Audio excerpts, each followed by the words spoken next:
60% of India's population is dependent on agriculture, and yet only 15% of our GDP comes from agriculture.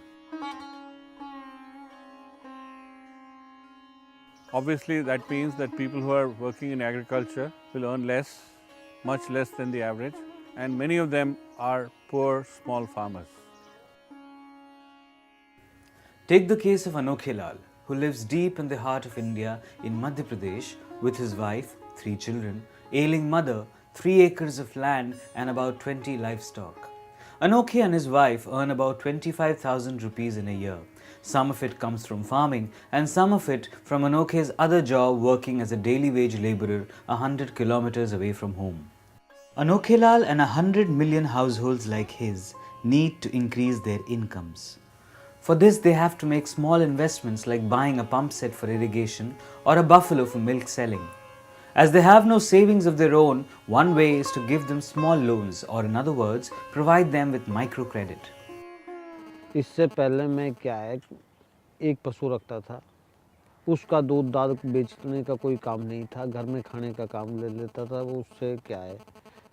इसके बाद में मैंने basic से 40,000 रुपये का लोन लेके दूसरी गाय रखी। दूसरी गाय उसके बाद में मेरे पास 2 गायें हो गई, उससे और अच्छी इनकम हो गई तो मेरे बच्चों को पढ़ाने में मेरे को बहुत ज़्यादा सुविधा हो गई। अब फ़िलहाल मेरे पास 5 गायें हैं दूध की, और 5 गायों में क्या है, उससे मेरे को अच्छी इनकम हो रही है, 15,000 रुपये महीने की इनकम हो जाती है। While progressive farmers like Ranbir Yadav are able to benefit from microcredit, for small and marginal farmers like Anokhe Lal, microcredit by itself is not enough. They need technical training and marketing assistance. Realizing this, in 2004, Basics adopted the Livelihood Triad strategy.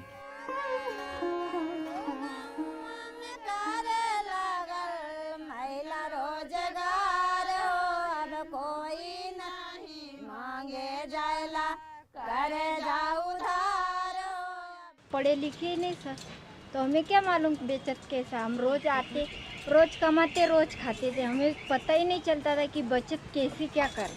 और बच्चों को कभी जाते थे school नहीं जाते थे, उन्होंने घर आए, हमारे दिलों में उमंग जगाई। ये जो चित्र ये दिखा रहा है कि अगर हम लोग संस्था से ऋण लेके अपने काम धंधे को या अपने व्यवसाय को आगे बढ़ाने के लिए पैसा लगाते हैं, तो भविष्य में हमारी बचत बढ़ सकती है। और हमारे पूरे मोहल्ले की महिला को बस यही सिखा पढ़ा रहे, बचत समूह करना सिखाया, हम लोगों को बचत खाता खुलवाया, बच्चों को पढ़ा रहे, हम महिलाओं को पढ़ा रहे। हमने बचत खाते में पैसे डालना सीखे, वो वहाँ पे जाके हम खुद साइन कर सकते, खुद निकाल सकते वहाँ से पैसा। हमें तो इतने नॉलेज नहीं था कि कैसे क्या, हम तो कहीं पे भी जाते थे अंगूठा लगाते थे, हमको मालूम ही नहीं था हमारा नाम कैसा क्या लिखते। In 2003, Basics had introduced microinsurance. Over the years, it has covered nearly 4 million persons for life, health, crop, livestock and assets. अब तक भगवान का से इंश्योरेंस में कुछ भी ये नहीं। अब कुछ होए तो हमारे को स्टाफ केबीएस बैंक वाले देख लेते हैं, अच्छे हैं, पूरे जनन के इंश्योरेंस है, सब नंबर के।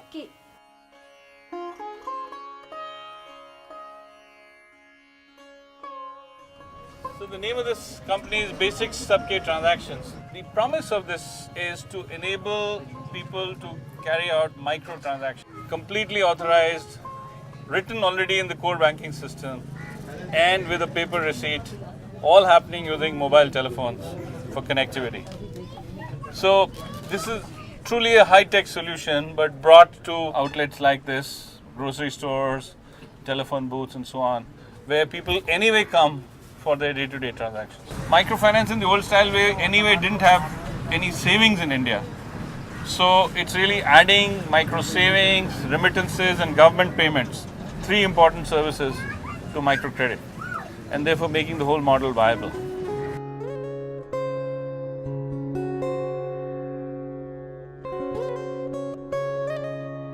ये बेसिक कंपनी के माध्यम से हम लोगों को एक बार आलू लगाया गया, जो आलू में हमको 65,000 का नेट बेनिफिट मिला था।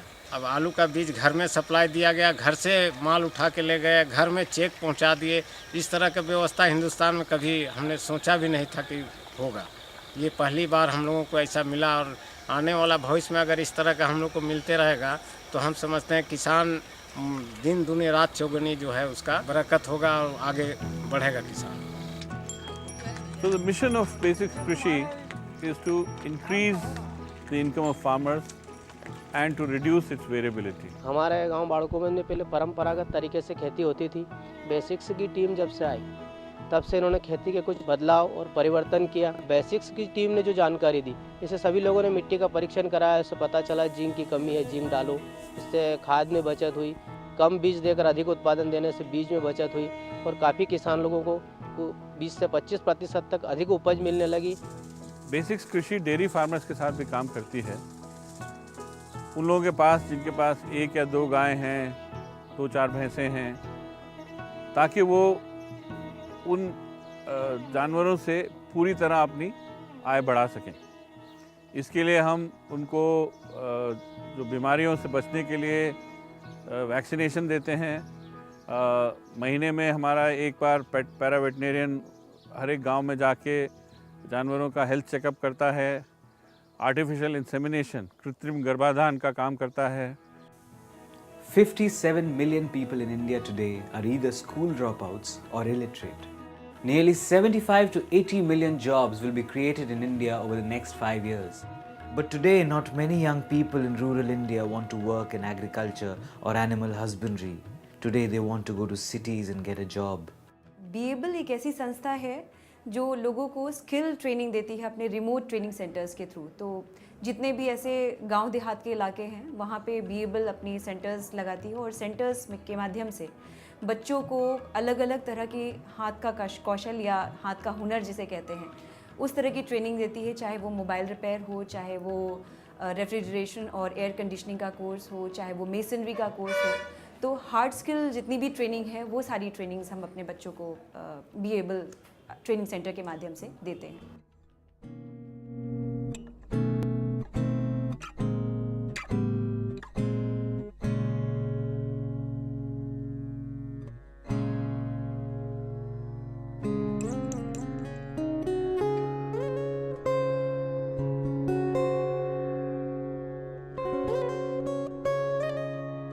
यहाँ पे पहला जो हमारा प्रयास है कि हम 500 लोगों का हमने लक्ष्य रखा है परियोजना ग्राम सिंहपुर में और गोपालपुर में, कि हम 500 लोगों का एक उत्पादक समूह में पहले ग्राम स्तर पर उनको संगठित करेंगे, और उसके बाद हम अकराबाद जो सब यूनिट है या ब्लॉक भी है, ये इस स्तर पे हम एक उत्पादक कंपनी का गठन करेंगे। Basics also arranges for market linkages. For example, milk is collected from villages, chilled and sold to processing units. Basics का क्या है, पेमेंट बहुत बढ़िया है। इतवार तक दूध देते हैं तो हमें बृहस्पतिवार या शुक्रवार को, लास्ट शनिवार को पेमेंट मिल जाता है।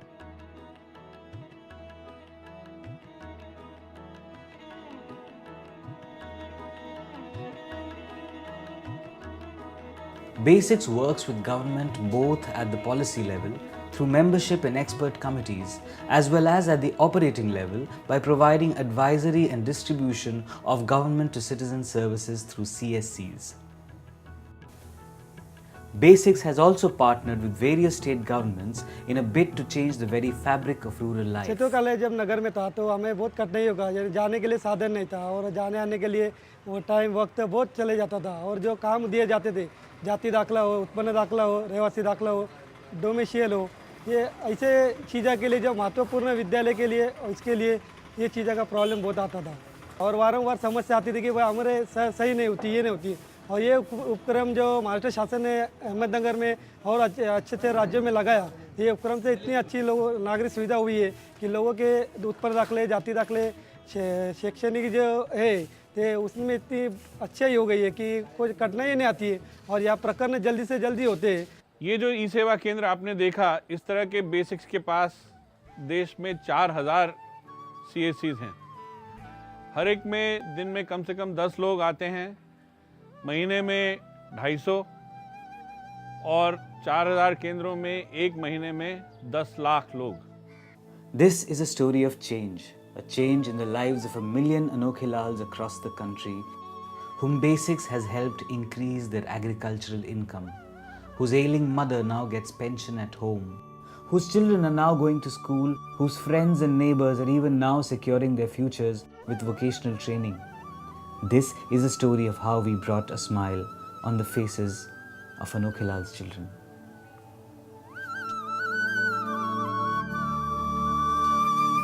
But this is not the end. Basics not only works in 20 states in India, but has been invited by international agencies to work in other developing countries like Papua New Guinea, Timor-Leste, Bhutan, Ethiopia, Cameroon, Tanzania and Mozambique.